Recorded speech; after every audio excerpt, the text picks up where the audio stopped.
Hello friends, હું છું ચેતના વાવડિયા રેસીપીમાં તમારું સ્વાગત કરું છું. આજની મારી રેસીપીનું નામ છે સૂકી ભાજી. તો સૌ પ્રથમ આપણે તેમાં તેલ લઈશું.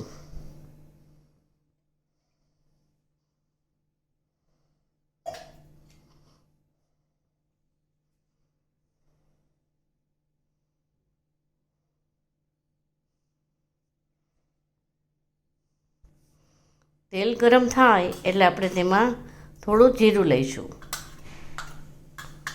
થોડી હિંગ લઈશું. પછી આવી રીતે મેં આ બધો વઘાર તૈયાર કરેલ છે. કોથમીર, લીમડો, આદુની ચિપ્સ, ટમેટાં અને લીલા મરચાં તે પણ આપણે વઘારમાં રેડી છે.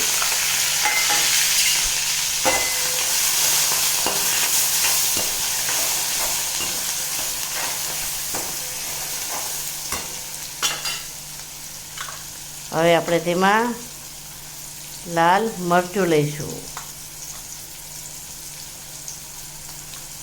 અડધી ચમચી હળદર, સ્વાદ મુજબ મીઠું.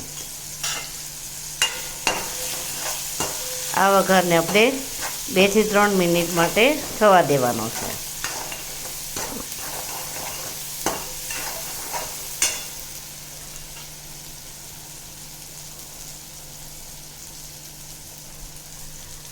તો હવે આપણો વઘાર થઈ ગયો છે.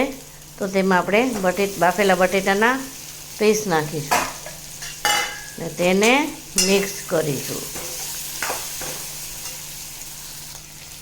તો હવે આપણી સૂકી ભાજી તૈયાર છે. આપણે તેને સર્વ કરીશું. તો હવે આપણી સૂકી ભાજી તૈયાર છે. મારો વિડીયો ગમ્યો હોય તો તેને શેર, લાઈક ને સબસ્ક્રાઈબ કરજો. કમેન્ટ આપવાનું ભૂલશો નહીં. Thank you.